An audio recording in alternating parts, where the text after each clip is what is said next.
Welcome back to the Smart Driving Cars podcast. Thanks for taking the time with us. This edition is sponsored by the Smart ETF's Smart Transportation and Technology ETF, symbol MOTO. For more information, head to motoetf.com. Technical support is provided by CARTS, the Corporation for Automated Road Transportation Safety, a 501c3 nonprofit dedicated to safe and high-quality mobility for all. I'm Fred Fishkin, along with the Faculty Chair of Autonomous Vehicle Engineering at Princeton University, Alain Kornhauser. Hi, Alain. Hey, good morning, Fred. Good morning. Hope that shoulder surgery recovery is going well and you come off the DL pretty soon. It's going. I got 3.5 more weeks of this thing. I mean, are you kidding? And you were telling me you've learned some lessons that are relevant to the podcast and everything else that you do about the need for mobility. Well, I don't know if that's the way we should start, but we might as well start that way. It's a real awakening to me, or reawakening to me to bygone days when I didn't have a car. Oh my goodness. I mean, totally dependent, or walk. What about the folks that live like this every day? I only have 3.5 more weeks. Right. Think about it. Absolutely. Well, at the June Princeton Smart Driving Cars Summit, May Mobility was front and center, bringing along an autonomous vehicle that certainly got a lot of attention at a variety of stops. And this week, they made some news. And we're happy to have with us Director of Policy and Advocacy, Daisy Wall. Hi, Daisy. Hi, Fred. How are you? Happy to be here. Hi, Alan. Hi, nice to see you again. And thank you for everything during the summit. Absolutely. It was a pleasure. And it was great to get to know the Trenton community and see everyone there and the excitement around, autonomy. Well, May Mobility this week closed $111 million in Series C funding and is beginning preliminary development on Toyota's next generation mobility platform. Let's take it from the top, Daisy. Tell us about the funding participants and what this means, what this enables. Right. No, we're thrilled about this round of funding. Obviously, since our inception, we've been in inception here for 5 years, and it brings the total close to $200 million, total all in. And, this latest round of funding is quite interesting. We have a diversified group, of funders. And we're very excited to see some of the newer funders actually come into play too. One of the ones that is most interesting, I think, and the industry has picked up on is, State Farm.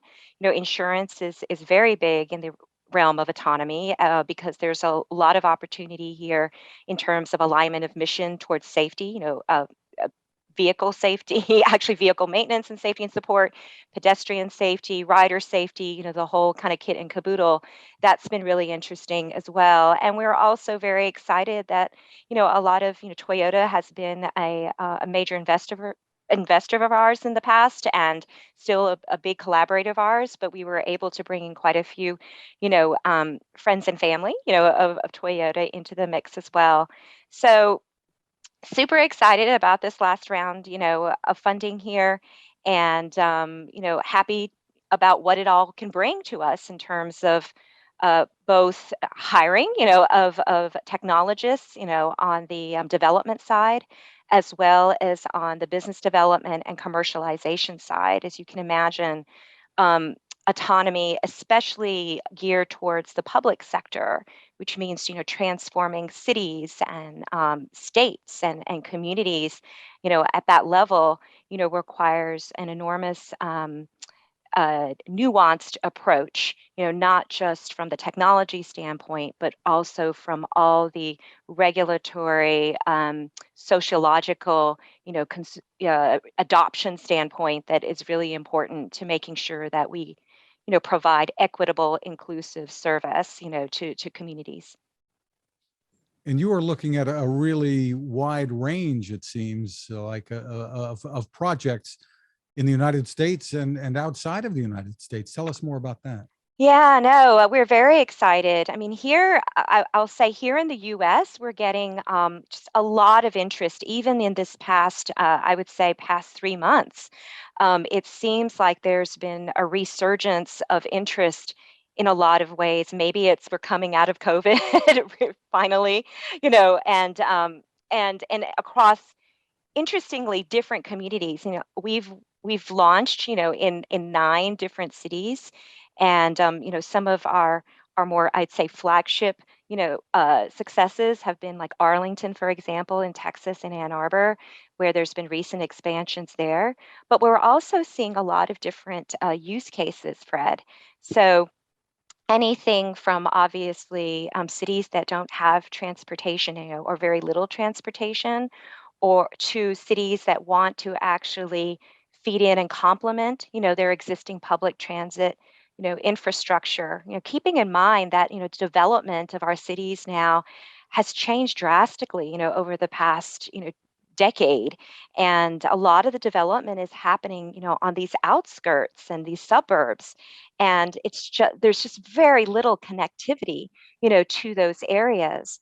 So we're really getting this I don't know, it's almost like a plea to come and help us find innovative ways to help get these communities off the ground. And Alan, I have to empathize with you. I understand. I had a leg injury, a few years back, where I was just, homebound, right? And you can't get anywhere, and you have to say, this is, in a lot of ways, Alan, you're fortunate, right? This is a temporary, disability. But for many people, this is what they have to deal with, every single day. So it's really, folks like those that really benefit from these types of services the most. And we're very excited to be really looking at ways to make that, a success. Well, Daisy, I guess that's where we sort of align, and I guess where we're coming from. We said it enough during the summit. I think that that, not to speak for New Jersey, but I will speak for New Jersey, since nobody else wants to speak for New Jersey. So I guess I'll speak for New Jersey. There exists in existing communities. Forget the new ones.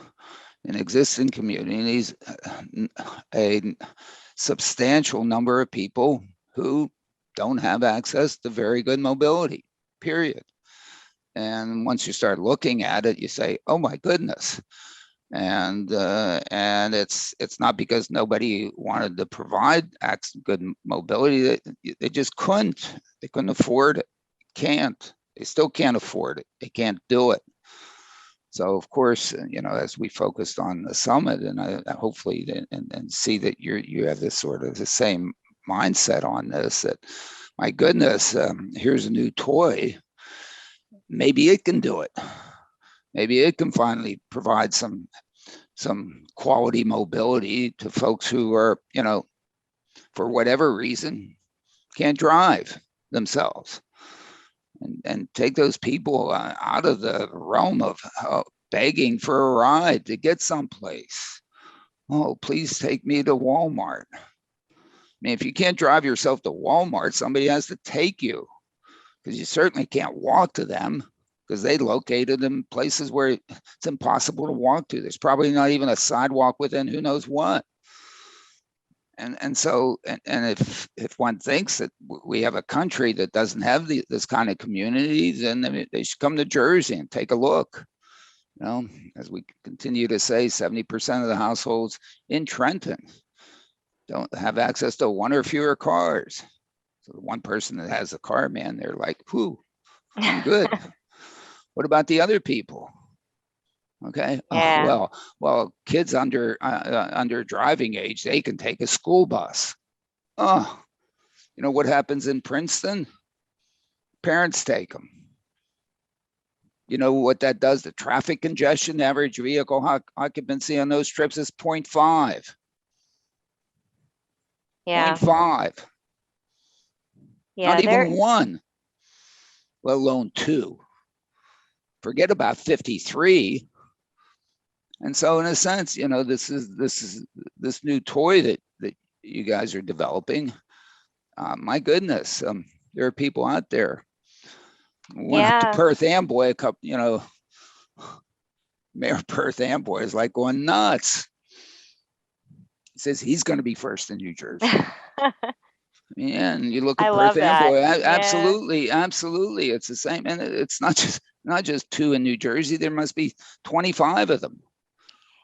Okay, and they're not the new developments, because all the new developments have at least 8-car garages. Not 8, 2. Does anybody build a development that doesn't have at least 2-car garages? Guess who's going to live there? Yeah, and it's interesting. Nobody who wants to use the new toy, or they'll say, "Ooh, new toy! Look, oh, carnival ride."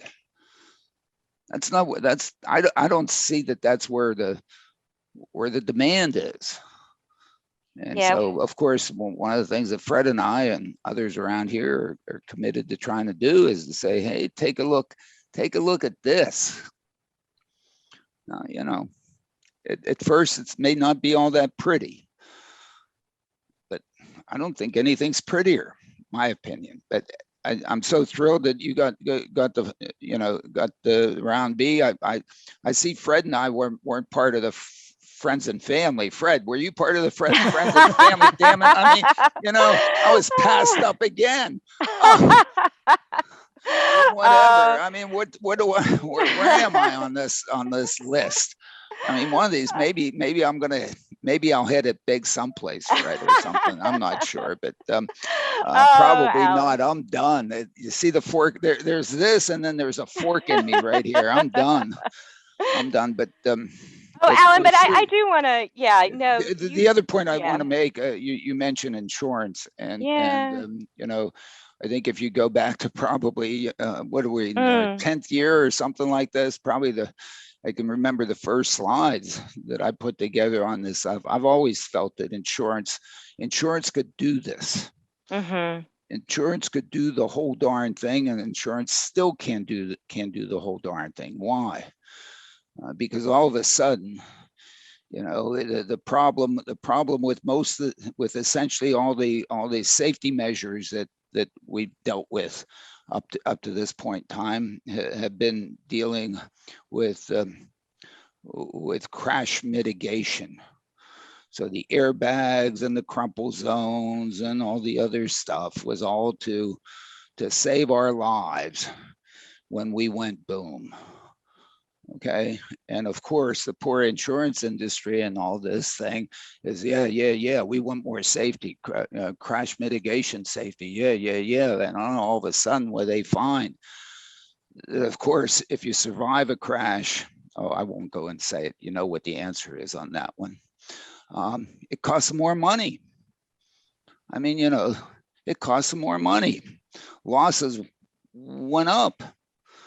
The future was the more of this crash mitigation you have, the more expensive. I mean, you're not going to have to replace radars and airbags and then maintain somebody for another 20 years or 30 years or 40 years. And I mean, it was just ugly for the insurance industry. I mean, it was surprising that they went in there and supported safety, because crash mitigation, safety saves lives. Certainly does not reduce the expenses associated with crashes. And you can look at the data from buses, you can look at the data from cars, you can look at all that data. But what you guys are doing is what? Not crash mitigation, crash avoidance. Yes. Ooh, that means it didn't happen. Ooh. Yes. That means no dollars were spent. Ooh, that means insurance can keep forever the money that we paid them for insurance. Or pass on reductions in premiums too. You know, you could also reduce the premiums for consumers as well. You could reduce the premium too, and even become friendly. And exactly. But still, if you had any premium, you ended up keeping it. Mm-hmm.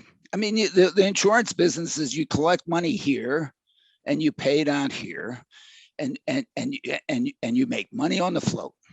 I mean, what a great business. I mean, I've never seen an insurance agent that wasn't well dressed, that didn't have clean fingernails, that didn't whatever. I mean, what a great business. But you got it at this time and you paid it out here. So you could invest it over this period. Just think if you didn't have to pay it out because there weren't crashes. I love it is so profitable. I thought the insurance industry would be out there throwing money at this thing because this is their future. All right. Yeah. So, a little bit, some of them, Dick Mudge and I did, I don't know how many reports for the Society of Actuaries and all that stuff, and did podcasts on this. But it is so good to see that, you got an insurance company that then say, hey, my goodness, look, this is, for us, yeah, we can really support this kind of safety. Yeah. I love what you're saying. Crash avoidance versus the crash mitigation. Sure, we'll do crash mitigation too. Yes. We don't want people to die, of course. No. I mean, yeah, okay, great. We get fewer people. But the carnage that you then have to take care of and repair because there was a crash. Anyway, whatever. Yeah. Fred, we've had a lot of fun with that in the past, right? But, I remember. No, seriously. I do want to talk about so many years ago on that topic, Alan. And I want to add a little bit, Alan, to crash avoidance. Please. Because I think you're right on crash avoidance, and that's in kind of from a Maze perspective, that's really front and center for us. And if you look at even our partners and the way we partner. Yeah. So for example, Bridgestone, right, is one of our investors. And there's a reason for that.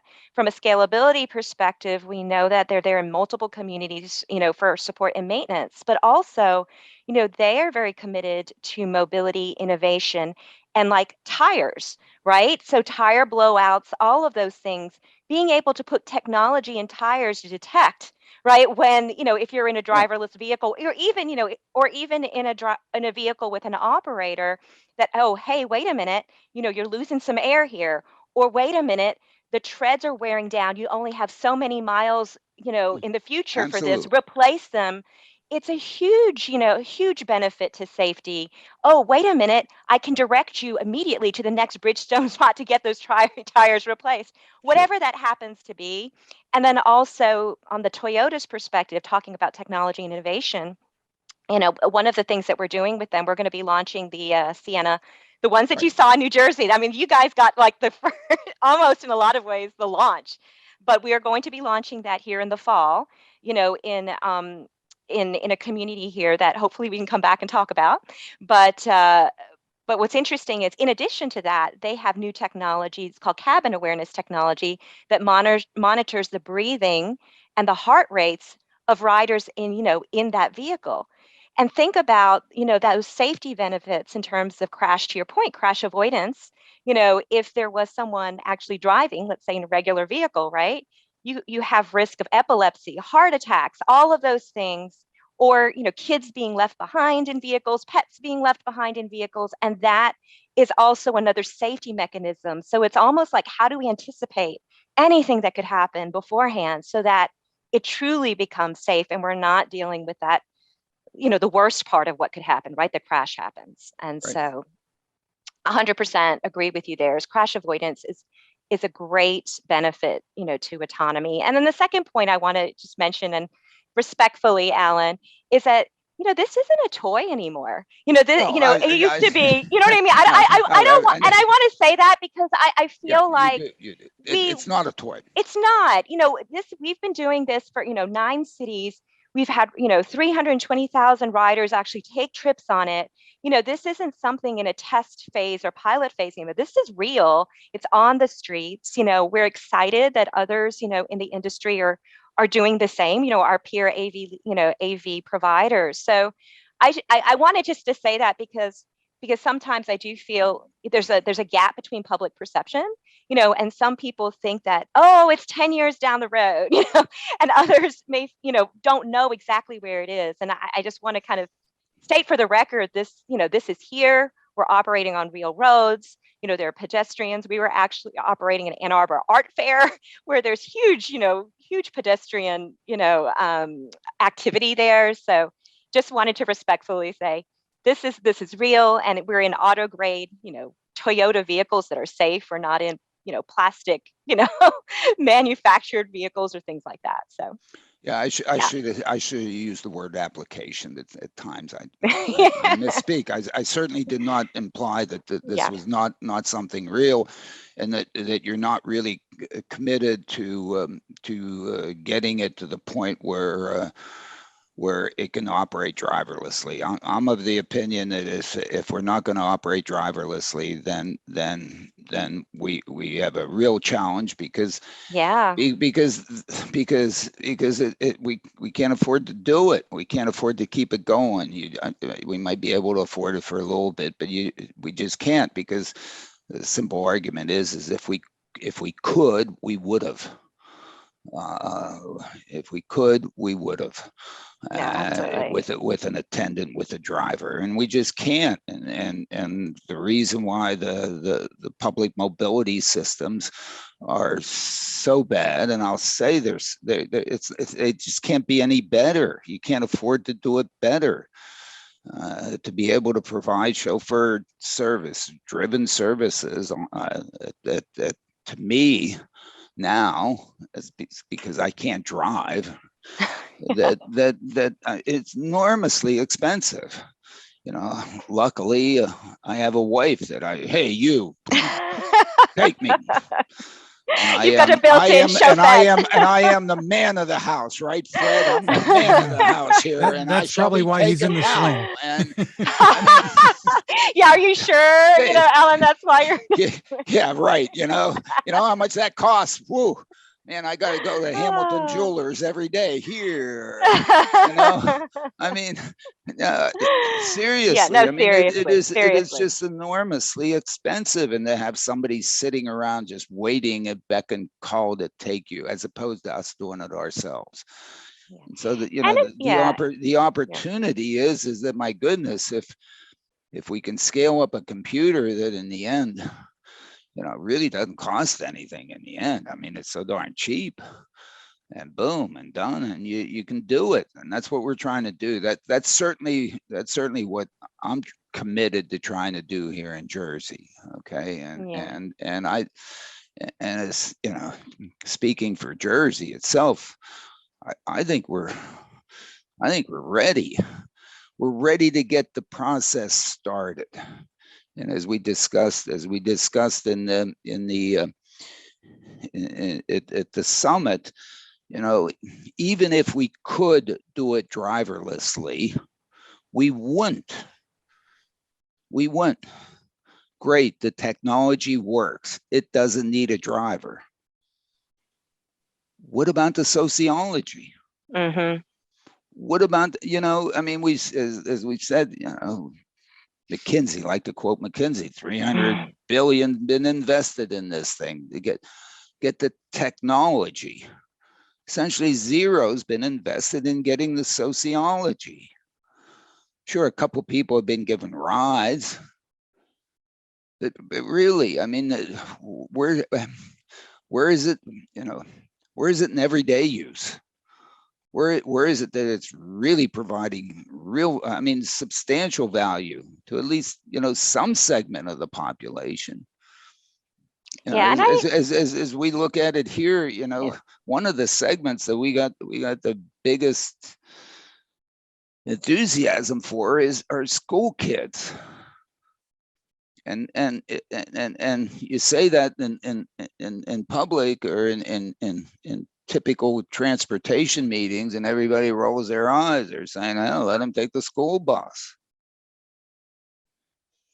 I don't know what the utilization of the school buses are here in our little neck of the woods, but if I did an over under on it, the over under would be way less than 50% of the kids who live far enough away take a school bus. Maybe that's just rich Princeton. I bet it's New Jersey. And how the other 50% go? Some of them have their own car. Oh, okay, great. The other ones are driven by their parents, chauffeured. Okay. I guess that's good use of that. That's really good use. Wonderful, wonderful family time. Taking your child to school every day and picking them up every day. I guess I did that for part of my life. I think my daughter Laura down the Lawrenceville school got that treatment. I mean, it was just wonderful time. Right. Okay, good.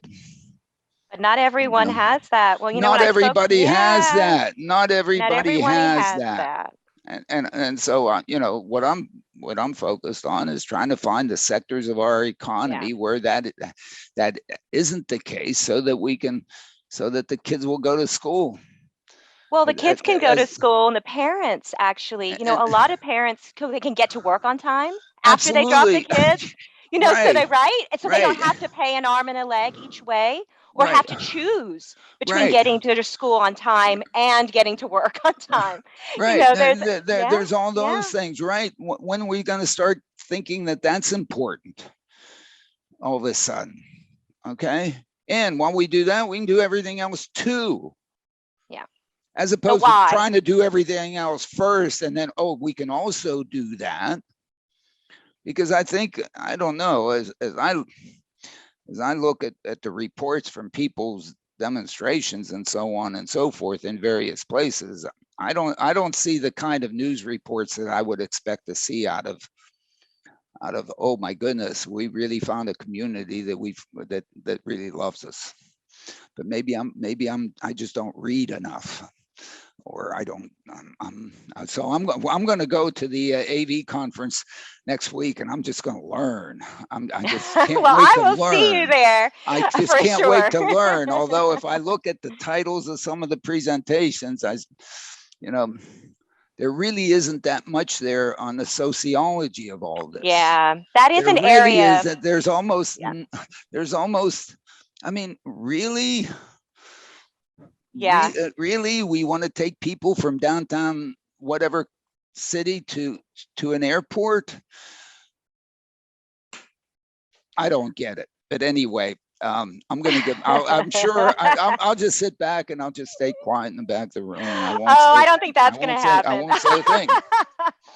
Alan, but I have to agree with you on the sociology side, and it's interesting. And here's where I do think, as an industry, we overall can do a better job of. We need to do a better, not can, we need, it's imperative that we do, is that, I think we were on the innovation stage, proof of concept, getting it out there, getting it on the road, making sure the technology safe, right? Safety comes first. Absolutely. You're not safe. You don't have a chance. Okay. We don't have a chance, or at right? least opportunity to be safe sometime soon. Opportunity to be safe. In the beginning, yes. You can't. You have to have an attendant on board. Whatever. Absolutely. You have to have. Yeah. You have to have, and right. You have to, because you have to acclimate the people. Right.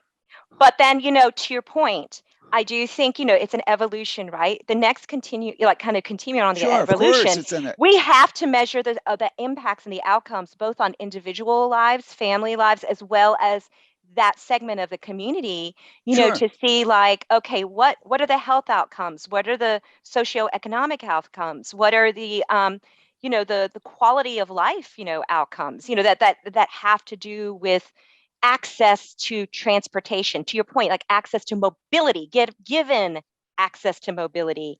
And I think that component to me is super exciting. As you know, I'm not an engineer. I'm actually more a sociologist by trade, and, extraordinarily passionate about this area, because that's the whole reason we're in the business of mobility is to transform, communities and cities, yes, but more importantly, people's lives. And especially the people who are really like you right now, who are temporarily, who don't have access to, mobility. Yeah. People that are, that because the difference for them is It's their city huge. here is huge. Huge. Okay. Now huge. they may not be the most valuable people in the world. They're probably not your mover and shaker CEO who has to go to the airport right now. Okay. All right. But the mover and shaker CEO who has to go to the airport right now has opportunities of mobility that are here. And the chance of providing them with any improvement is like probably with this going down here. So in fact, if they took it, they'd be worse off, except, oh, I had a fun ride. There was nobody in there and I can tell my friends. Yeah. What the heck's the value of that one to society? Nothing. Okay. So anyway, anyways, it seems to me that one should target the low-hanging fruit on the sociology side, which are the folks that are hung up that can't drive themselves. Yeah. Not certainly not me. Okay. You're temporarily disabled. Yeah, man, I'm going to be whatever. Plus, I don't have far to go. I mean, I my office is a mile away. I mean, struggle forth. I mean, whatever.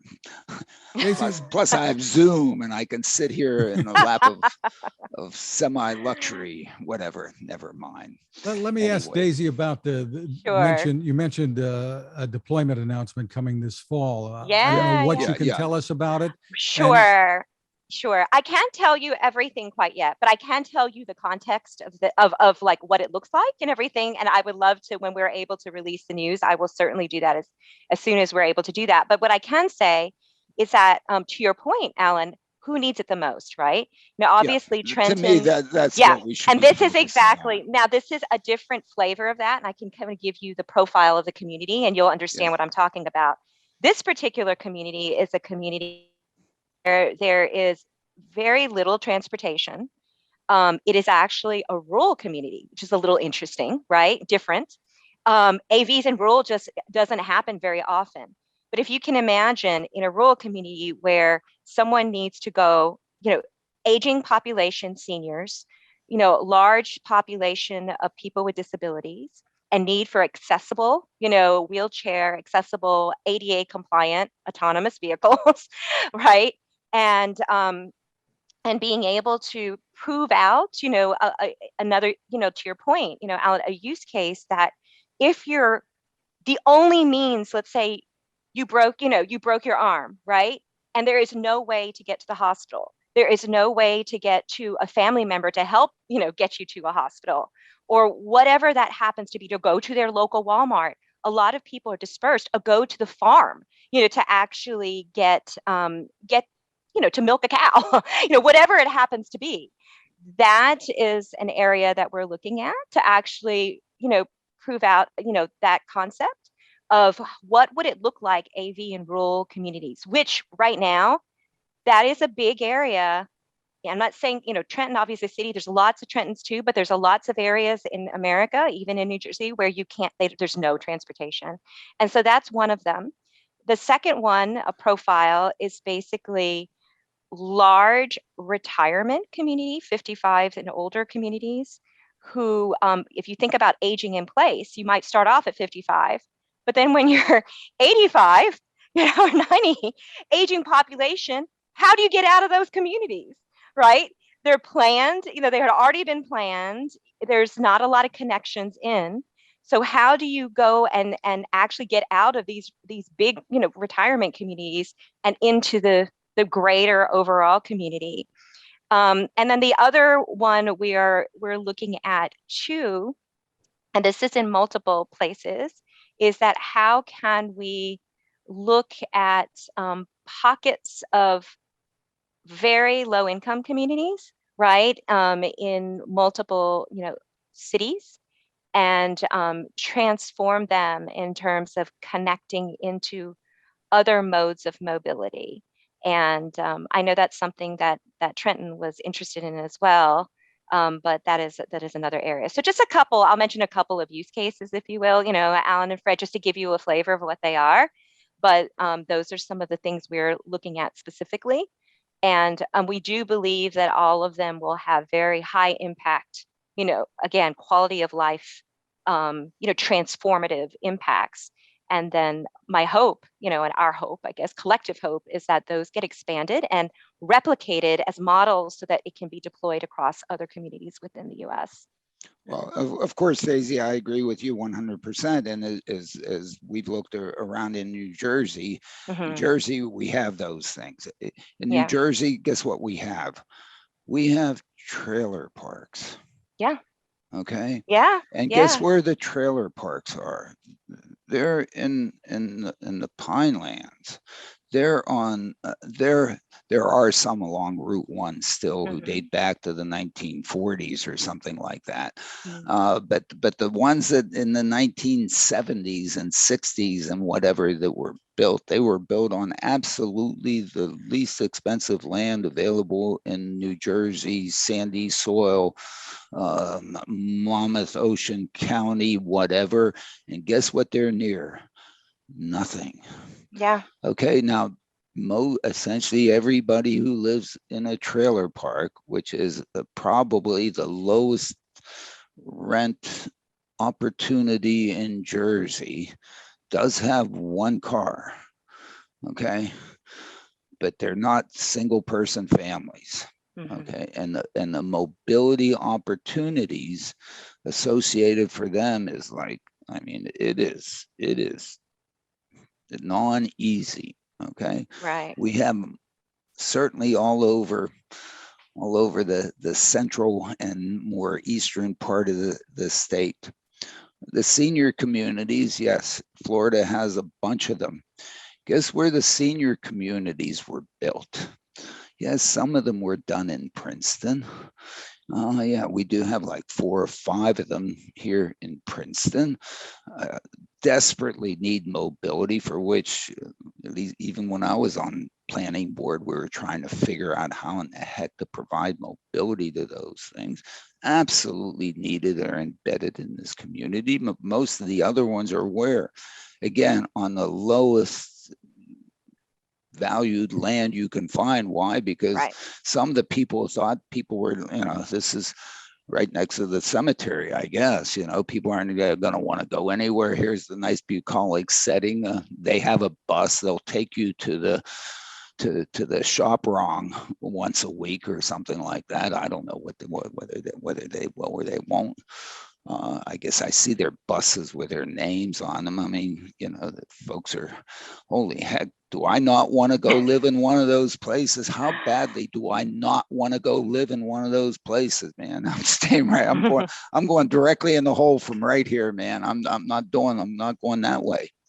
And it's and they desperately need some freedom, flexibility, somebody to be able to make their own choice, as opposed to relegating to some organized activity pattern that didn't. I don't know. Maybe I'm too much of an independent liberal, or I don't know what the heck I am. I don't know. But to line up, absolutely, they desperately need this kind of mobility. I suspect, Alan, that most people who are in those communities felt at one time the same way that you feel and I feel and everyone feels about that they don't want to be in that position, but they wound up there really almost by no choice.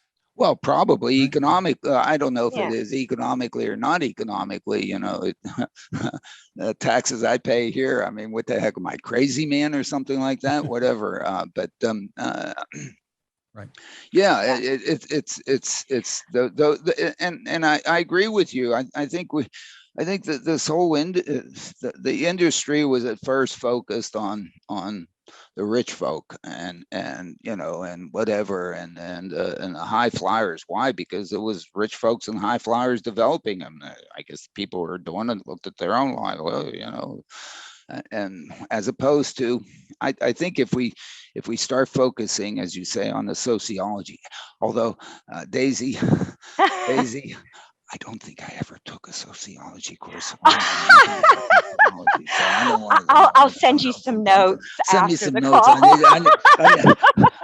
I need the Cliff's notes. I need the Cliff's I'll notes give because you some Cliff notes, I Alan. don't know. I don't know what the hell I'm talking about here. I mean, you know. No, but the core, Alan, the core of what we're saying here, and I think we are very aligned on, and I think the industry needs to be thoughtful about wherever the industry goes, Yeah. is that to be inclusive. And at the end of the day, it is a matter of giving person, it's a matter of dignity in a lot of ways for a person absolutely. to be able to not have to rely on somebody else, to be able to go where they need to go, and freedom to take transportation, whatever it is, having access, whether it's public transit, whether it's an autonomous vehicle, whether it's a taxi, Uber, Lyft, whatever it is, but having that access that's affordable, right? That's reliable, that's safe, that they can call on when they need to, when they feel, when they need to, wherever they need to. It is a matter of dignity, and it's a matter, I feel very strongly, and I think May does too. And I know our founder, Ed, is has that mission that this should be something that everyone should have. And how do we get there? And it's going to be hard to get there 100%, but we have to always look at the end goal as that's where we need to get, right. And I think that's what it comes down to. I mean, again, I preach New Jersey. We have a fantastic railroad network here in New Jersey. Okay, the Northeast Corridor running up here, the River Line, all the Jersey Shore line. I mean, the great thing in Perth Amboy, putting a moves type system in there, guess what? You're going to serve the train station. Okay, so it's not just the people within the operational design domain. You want to go to New York? Don't put this thing across a tunnel or a bridge. Are you kidding? I mean, and go into New York? Do you have any sanity? I mean, to do that, forget it. Hop on the train. Boom. I mean, we have great train service in Trenton. It's not just serving the kids going to Trenton High School and whatever. And in Trenton, you get to go to the train station. Boom. And this thing's available 24/7 to bring you home. So you don't have to worry. And the people who happen to have cars will say, I'm not driving there and parking.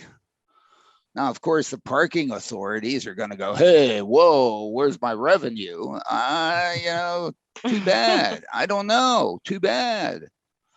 And this all comes for free. For free. And if Newark also has one of these darn things, then you can go from any place in Trenton to any place in Newark. But you don't go from Trenton to Newark in one of these things. You go hop on the train. Relax. Absolutely. And to our viewers, because we're gonna have the train's gonna run. Okay. Because some very important people live in New Jersey who need to go to Wall Street. Okay, and Madison Avenue.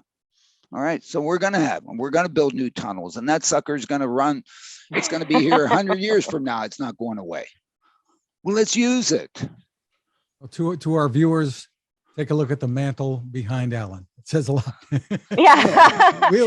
I'm actually a train guy. See, people don't know that I'd spent 25 years of my life saving the Northeast railroads. So I'm actually a train guy. You're a mobility guy. Yeah, but I'm a rocket guy too. So exactly. Whatever. You're a mobility, and that's the whole point. You're a mobility guy. The web images were really pretty darn good. So whatever. Yeah. Yep. I think I even put that in the e-letter, didn't I, Fred? Yes, you do have it in the new newsletter coming out, a bit about the Webb telescope. Very exciting. Yeah. We're going to be back, but this is a good time to remind you about our sponsor, the Smart ETFs, Smart Transportation and Technology ETF, symbol MOTO. To get more info, head to motoetf.com. On the website, look for a white paper. It's called The Smart Transportation Revolution, You'll find it under the Insights and News tab. Some great information there to help you make informed decisions. You may know that ETFs can be a good way to spread risk with investments, maybe focus on a particular category of stocks. The website again is motoetf.com. We are back with more of Smart Driving Cars and our guest, Daisy Wall, Director of Policy and Advocacy at May Mobility.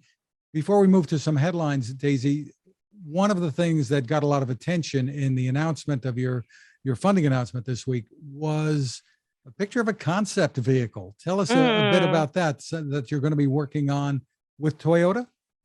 Yeah, well, I can share bits and pieces here, obviously, because discussions are still underway. But what I can say is we are working very closely with Toyota, on looking at putting our an autonomous driving kit, onto the vehicles, but then also working very closely with them on, design, and which is super exciting. And the reason why is, as we mentioned earlier in the first half here of Fred, is that accessibility and inclusivity are very important.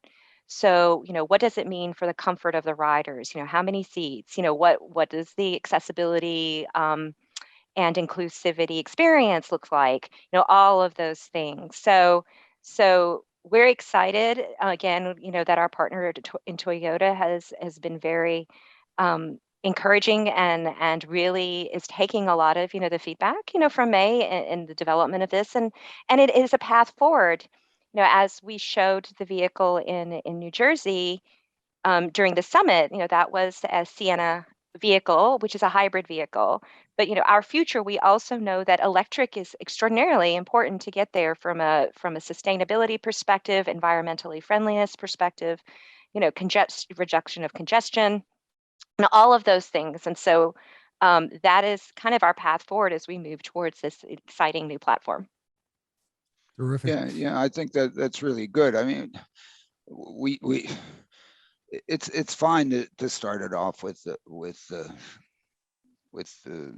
kinds of vehicles that we're starting out, but we have to get to a point in which it's a vehicle that doesn't have steering wheels and so on. NHTSA has to get its act going and let these vehicles on the road. Come on, I mean, cut it out. Yes, put it through the safety things. But as I look in terms of things for New Jersey, we don't need to go fast for the kinds of deployments that we would really like to see here in Jersey.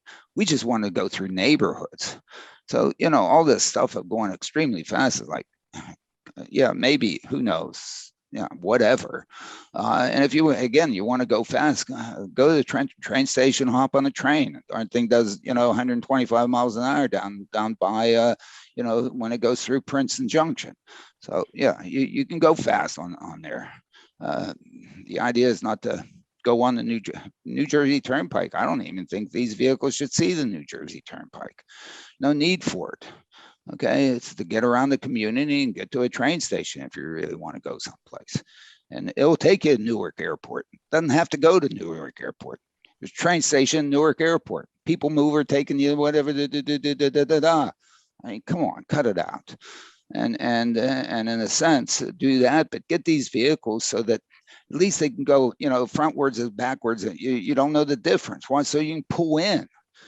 Instead of, just going to pull in, let people get in and get out, and then just pull out. You're pulling in and pulling out. Okay, why not? They can see ahead and behind as well as anything. What do you do with forward facing, non-forward facing? Heck, in New Jersey Transit trains, you just move the seat back one way or the other. It faces one way or the other. Right. Passengers do it for themselves. I don't know if we want to get that pedestrian or not that pedestrian, or we want to be fancy schmancy for the CEO. Heck with the CEO. Let them take their limo. Yeah, and options, like we talked about before, right? Alan, is that in some circumstances, the rail is the best way to go. In other circumstances, a larger electric vehicle with multiple passenger seats, right? 6 to 12, whatever that happens to be is another. But then in another circumstance, right, you might need a smaller vehicle, like the Sienna too. So again, it's it's a lot of it is also dependent on kind of the use case and how many, passengers you might be needing to transport at one given time, and what that looks like, and the comfort of passengers, the number of family members, right, that's needed to take in each of those vehicles. All of those variables need to be taken into account, to kind of look at the appropriate mobility option for, each of those use cases. I agree. And if you look at the Yeah. distribution of vehicles, of road vehicles that we have today that are driven, you see a whole host of distribution of road vehicles. But if I look at the low hanging fruit, where we should be starting, it's hard to justify something bigger than a 6-passenger vehicle. It really is. Take 2 vehicles for the few. Okay. And in places in which you have a whole heck of a lot of people wanting to go from A to B, then hire a driver, be driven, pass the hat around. You got a bunch of people back there. All they have to do is put a quarter in the hat. You pay for the driver. I mean, we've looked at this thing, with my classes ad nauseum, okay, across the country. All right. The justification for, maybe for special applications in Vegas where, they make applications for, all kinds of weird justification for all kinds of weird vehicles. Sure.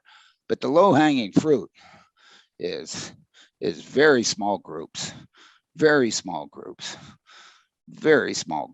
And the opportunities to get to serve large groups just doesn't exist in a 24-hour period. So sure, but anyway, that's too. I don't.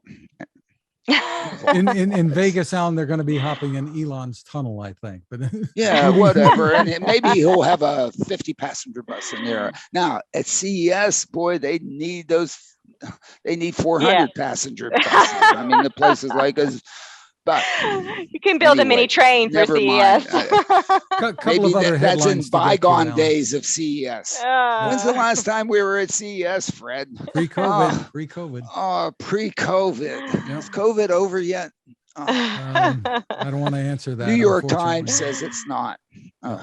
I know. Some other headlines to touch on, Alan, and I don't know if this is just a little hiccup here, but we're seeing news of some layoffs.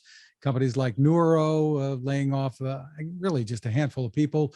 That follows some layoffs at Argo AI, at Starship Technologies, which is that sidewalk delivery robot company. Any thoughts about what's going on in the industry? Is it just a little retrenching or what? There's no revenue.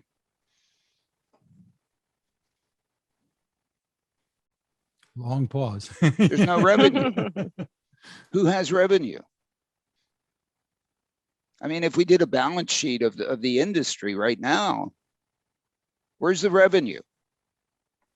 Okay, sure, there's investment. All right. I don't know. I guess, you can get college kids to say, hey, bring me lunch. And there are some places in which there are a lot of rich kids who can afford to have the little thing bring you lunch. I don't know. Where's the revenue? And that's what we're talking about, getting things started, right? Yeah, you got to get and revenue comes from delivering some value to somebody who's saying, hey, I'm willing to pay for this. We've got to get this. Look, in the end, revenue is going to have to support the industry. And we've got to get to a point in which a customer says, I'm willing to pay. Maybe, and people are willing to pay for mobility. Fred, you just got a new car. We won't talk about it. The amount of, a lot of folks people are going to showrooms buying cars. There's nobody putting a gun to their head, say, buy this. And because they see value out of that. They see real value. Now maybe they've been brainwashed by Madison Avenue and we've been sold a bill of goods and the externalities and everybody else is paying for it. And then it's going to, oh my goodness, the environment, But in the end, a product is being put in the marketplace. the lemonade stand is putting the lemonade out there at the lemonade stand, and people are saying, oh, okay, yeah, I want some here. Where do we see this here? I mean, one of the things that I was thinking of presenting at the AV conference, I don't know if I will or I won't.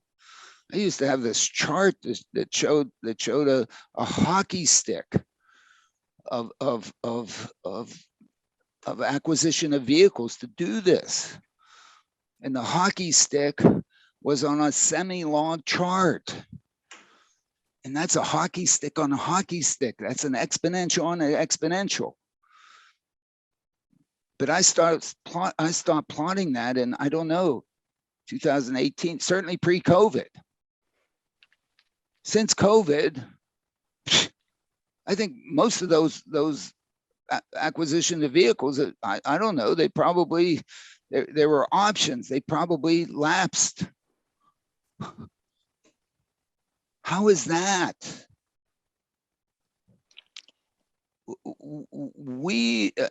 I don't know how many people are paying to have their groceries delivered to them by Nuro. Of course, they don't want to show us their balance sheet. I think the key here, Alan, is, I think the focus, there's a lot of focus on building technology. Yeah, and then absolutely. you need to build a business with the technology. They need to build a business. They need to think about the sociology. They think about who's going to buy it. And I think that's super important. The rich guys are not buying this. Now, if you look at, and the other one that we have in there, now we have Kia and whatever saying, oh my goodness, we got to put level 3 or level 100 or whatever in all of our vehicles. Why? To keep up with Tesla. I mean, although, but they're putting stuff in showrooms for us to buy, as we've been buying for the last, I don't know when you bought your first car, Fred. But luckily, my first wife had a car. I'm replacing one with 300,000 miles. Yeah, but but whatever. But other folks are going in there and to sell those things. That's what they're putting that stuff in there.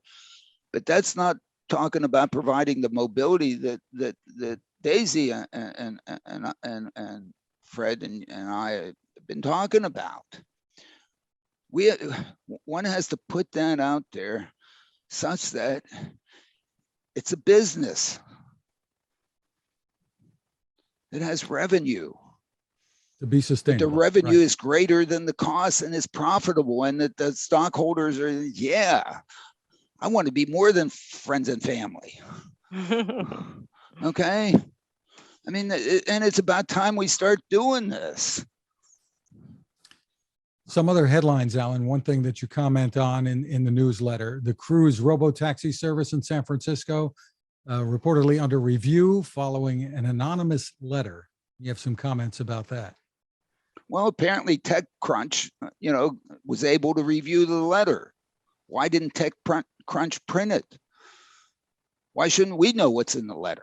So do I have to go file Freedom of Information to the California Public Utilities Commission to get a copy of the letter to see what one employee wrote about Cruise that isn't ready, that, oh my goodness, whatever?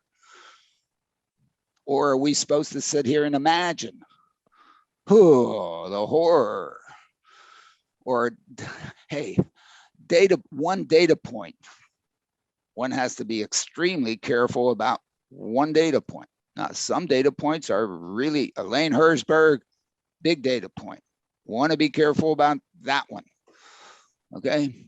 Joshua Brown, big data point. Okay. This letter, I don't know. Oh, I guess it got them to write an article and me to comment on it.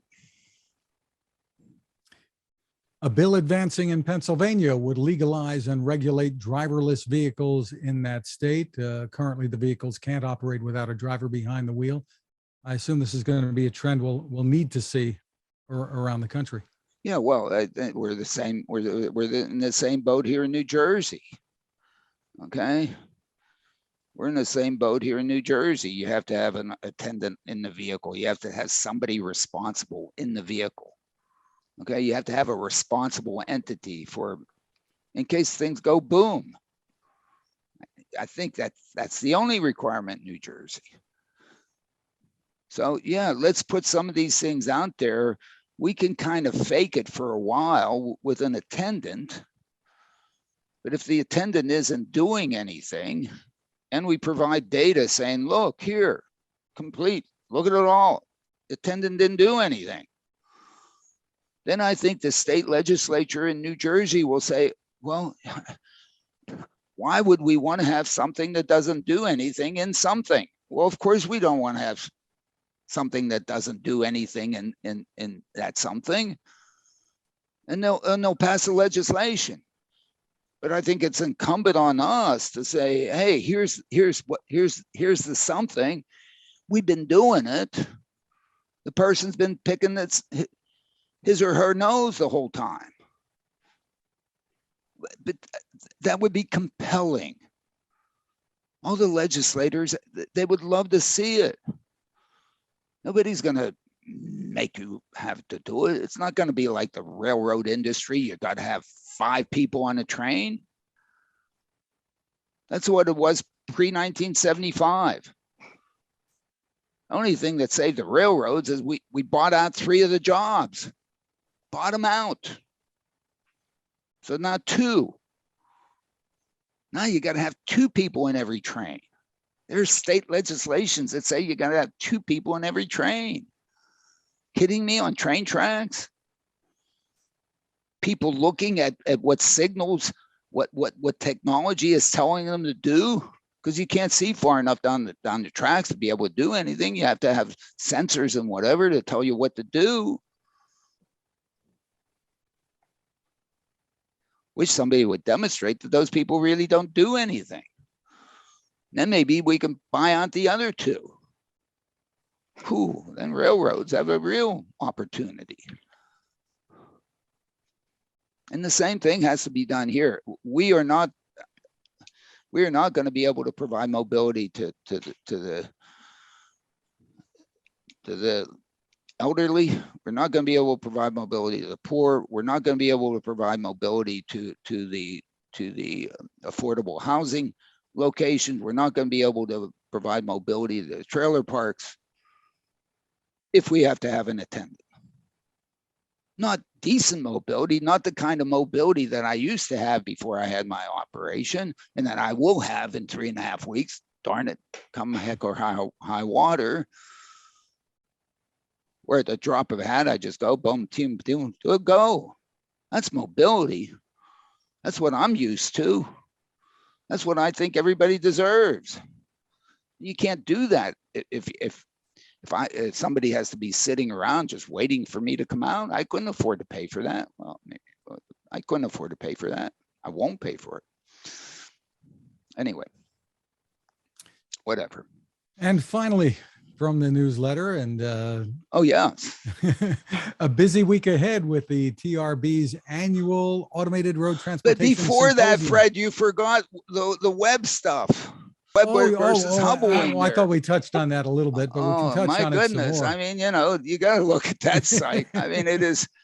The big question is here. You have the president announcing a Webb image. Okay, great. Looks like like a Hubble image. And then, somebody finally put one of those guys side by side so you can sit there and compare it. Oh my goodness. Yeah. I mean, it like your mind, if you start thinking about it, just like goes nuts. I mean, it just goes nuts. Okay, now next week. And there is a lot more to come, obviously. And there's a lot more to come, I guess. Webb's just getting warmed up, right? That thing. I mean, if that's one grain of sand out there in terms of the viewing frustum of that darn thing. What about this grain of sand? What about that one? What about that one? What about that one? Oh my God! I mean, you kidding? It's like, cut it out. Maybe they should, if they can, maybe they should point it at Earth and really highlight what it can show us from 1,000,000 miles away. That would be fun. But moving on, a busy week ahead, as we said, with the TRB's annual Automated Road Transportation Symposium in Garden Grove, California. Alan, what are you going to be highlighting there? Oh, I don't know. I mean, I guess I'm gonna be, I guess, talking about, Trenton moves. I think it's a worthy way to at least there are a lot of opportunities out there, a lot of ways to do things. It just seems to me that that this should be one of them. And so we've got to find somebody who really wants to do it. There was certainly Jeff Brandis from Florida kind of made a big statement. Hey, be more like Florida. All we care about is you have insurance. Talk about insurance, and you can do basically whatever you want as long as you agree to make whole anything that you screw up.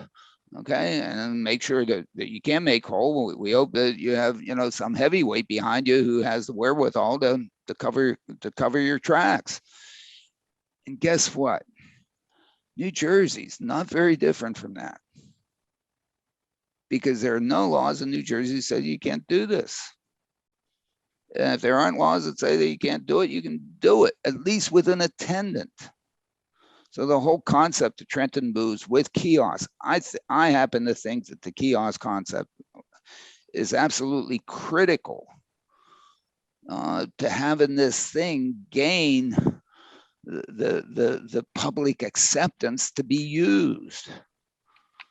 Not hailing. Let them hail Uber and Lyft. Okay. And the problem with the hailing thing is the probability of a shared ride is essentially is approaches zero. New York, not even in New York City, the biggest opportunity for hailing in the US of A, of concentrated hailing, where you would have the most opportunity for ride sharing, there's essentially none. For all sorts of reasons, probably many of them dealing with the interaction, the sociological interaction with the driver. But of course, Daisy knows I don't know anything about sociology, so I shouldn't even make the statement. So therefore, well, Daisy's going to be out there I made too, the right? statement. I will be, Fred. No, I'm very excited about the conference next week, so I will be there. But the kiosk concept improves the community as well as the mobility, and the whole purpose of the mobility is to improve the community. So as part of the community improvement, you do that. And there's apparently money at the Federal Transit Association to improve accessibility, not accessibility to the inside, through the door of a vehicle, but accessibility to where you might get on the vehicle. So that means you have the opportunity to, if you have a place to get on the vehicle, which is kiosk, call whatever you want. I don't know. That's the name we came up with. I would prefer to have a better name, but it's really important, and has, little to do with the automation. But I at least I think. So that's the experiment we're trying to do in New Jersey, or at least what I'm trying to do in New Jersey. Terrific. Whatever that matters. Daisy, we want to thank you for spending time with us. A great session here, and we appreciate everything you and May Mobility are doing here.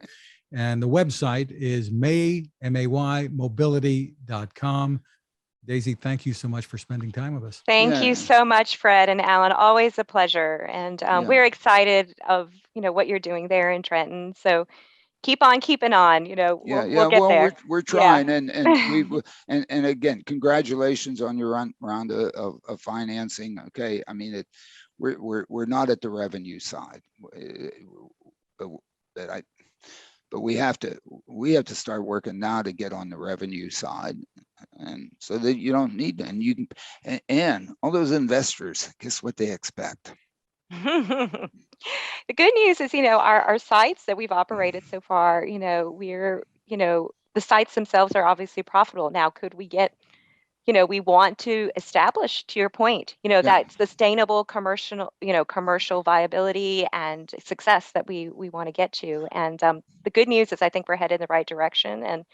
And we're very excited here at May that we are hiring, and we're growing very, very quickly. We have, so anybody out there who's interested in working for May, let us know. Absolutely. Hey, no, absolutely. And, Yeah. and, one of the things about mobility is that mobility, it's not a one-off. You use it every day. I mean, Absolutely. 3.5 person trips a day on average by across the United States, and so if there's revenue associated with that, guess what? That's recurring revenue. Yes. Guess what kind of revenue is really good? We like that revenue. Recurring revenue is good. Revenue's good. Recurring value is even better. Revenue is even better. I mean, this isn't 100%. This is fundamental Wall Street. I am 100%. A professor of operations research and financial engineering. There you go. I just want you to know, even though I know nothing about sociology, I probably know nothing about financial engineering either. So awesome. I should ask you about the other headline, Alan, but I think I'll talk about recurring revenue. I think it was BMW wanting to charge $18 a month for heated seats, but that's another story for another day. Thank you to our sponsor, the Smart ETF's Smart Transportation and Technology ETF. The ticker symbol for the ETF is MOTO, and more info is available at motoetf.com. Technical support is provided by CARTS, the Corporation for Automated Road Transportation Safety, a 501c3 nonprofit dedicated to safe and high-quality mobility for all. You can find us at smartdrivingcar.com, also on Anchor FM, Spotify, TuneIn, Apple, Google, Amazon, Spreaker, wherever you can turn to for podcasts. You can get your smart speaker to play us too. You can find my tech reports at techstination.com. I'm Fred Fishkin along with Alain Kornhauser. Thank you for listening or watching. Please continue to stay safe. Thank you, Daisy. Thank you. All right.